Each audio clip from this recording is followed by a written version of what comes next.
Hi, I'm Jackie Topa.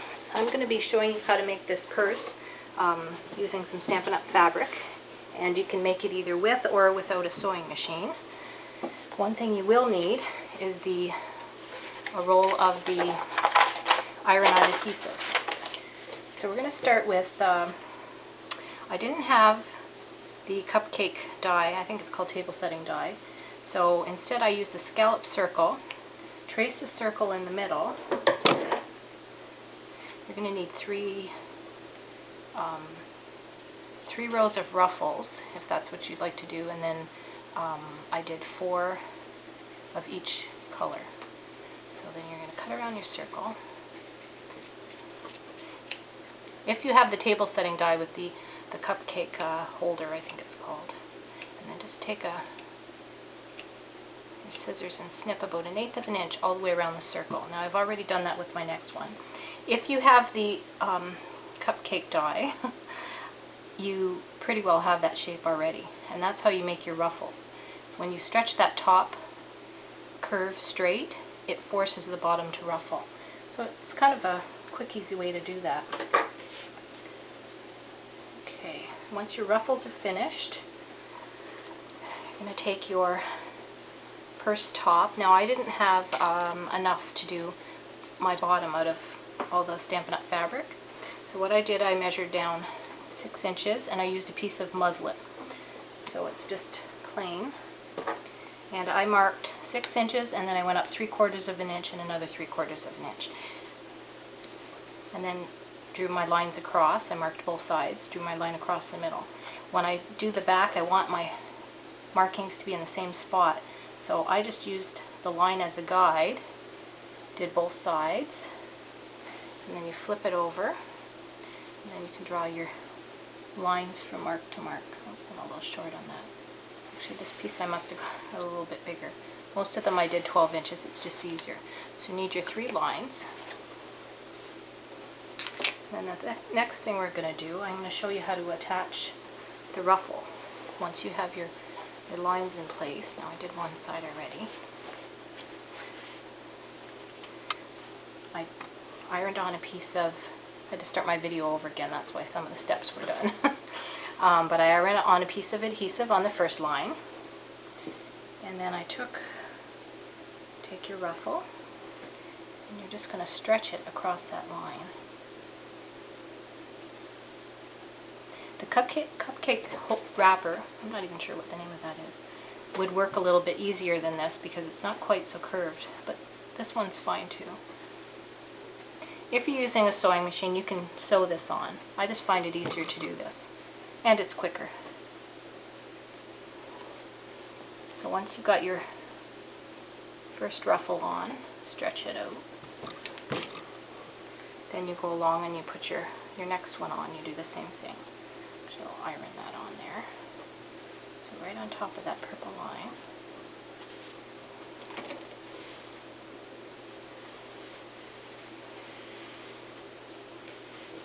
And you peel off the backing.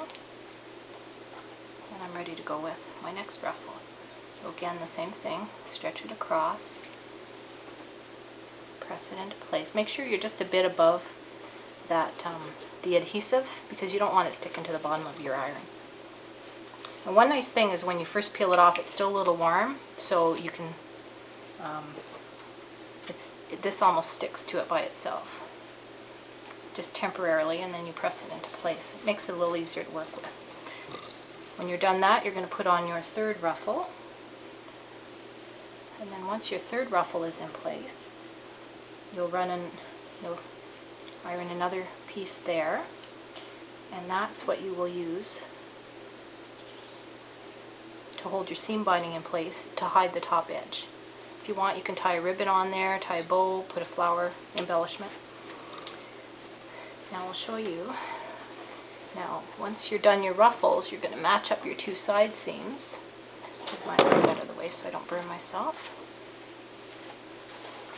And if you want to sew, you can just run a stitch along both sides. And if you don't have a machine, you're doing this in a class, I'm just going to show you how to do that. Okay, this is my lining, which is the same size as That's my purse, so I'm going to run a 1/2 inch piece of the iron-on adhesive along the line.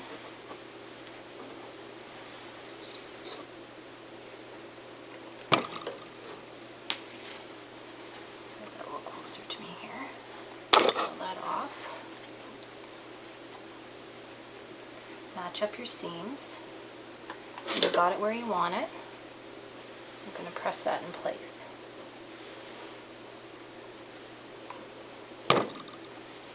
Now if you're stitching this with a machine, you could just run your line of stitching there. You don't need to put the adhesive on. If you don't have a machine and you're doing this in class, you're going to want matching thread. I just did black. So right on the inside of where your adhesive would go, you would just run a stitch along there. The adhesive will mostly hold it, but you just want to make sure your purse doesn't fall apart, especially if it gets hot again, because right now that's sticking really well, but if it gets warm it might not. So I run a line of stitching along there on both sides. Then once you've done that, you want to make your gusset. And find my piece that has that. Oh, there it is. Okay. This one I've stitched on the machine on both sides. So to make a gusset, I measured in 2 inches from my stitch line. So my stitch starts right there. So 2 inches in. And then you want to just press that just on the corner. You don't need to do the whole thing. Okay, the reason for that is you're going to open this up flat. I'll turn it that way. It's going to make a triangle. So you want to match that, make sure your seams are straight. And then where you've pressed, that'll make a line that you can use to follow for stitching. So hopefully you can see that on there. It's right about there. So if you were sewing on a machine, you sew across there, and if you're doing it with needle and thread, you can do that as well. And that just makes the bottom of your purse or your bag. And then we're going to do the handles. The handles are just a 4-inch piece. Got too much stuff going on here. Okay. And again, you can, if you're doing this on machine, you can just fold these in, fold that together, run a line of stitching. I like to use a little bit of adhesive anyway. Now this is only 12 inches long, so you'll use continuous pieces there. This is a little bit wide because I only wanted this 1/2 inch, but okay.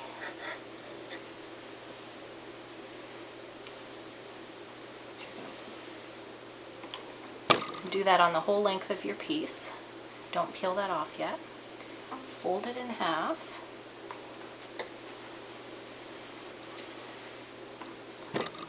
When you open it up, you'll have a little line there from the iron. And you run a 1-inch piece right along that fold line. And again, don't peel it yet. Fold this in.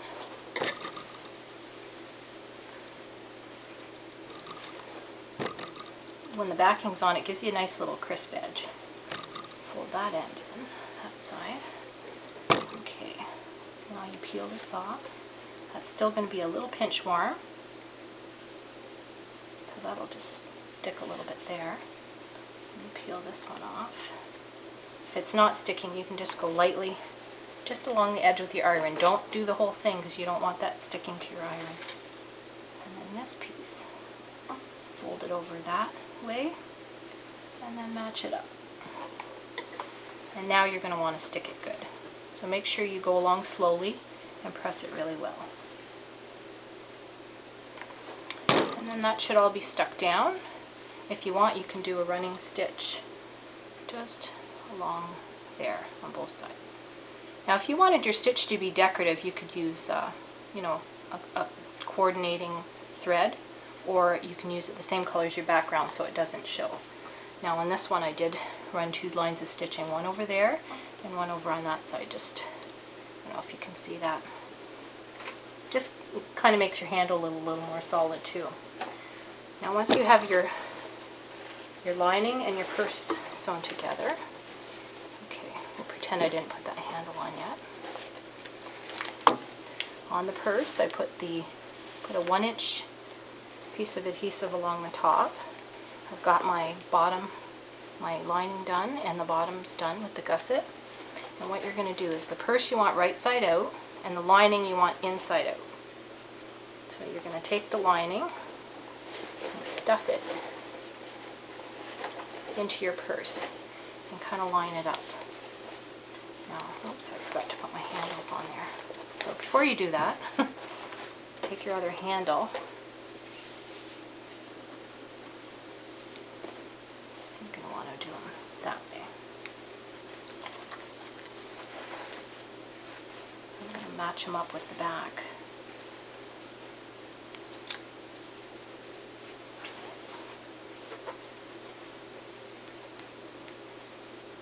I'll just pin that in place. And put my other handle on.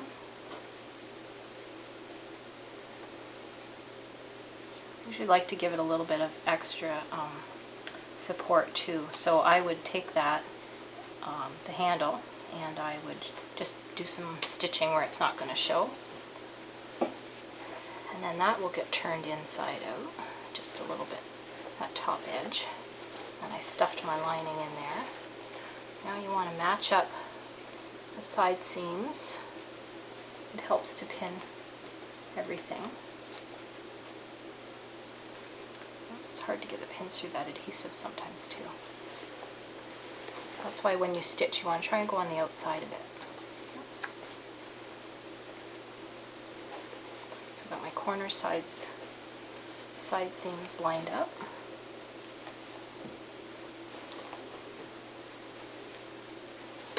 There. Now that should just about stretch right into place. I'll do one side at a time. Because I've got my iron-on adhesive, it's going to help hold it in place. So I'll just touch it down in a few spots.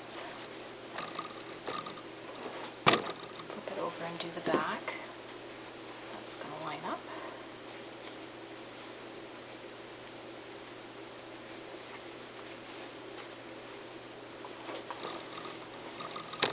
And once I make sure I've got everything where I've got it, I'm going to press it really well.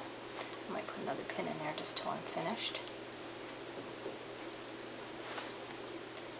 Okay, it's all lined up, so I'm going to go ahead, and you're going to want to just make sure it all sticks. If it's not sticking, then just go over it again.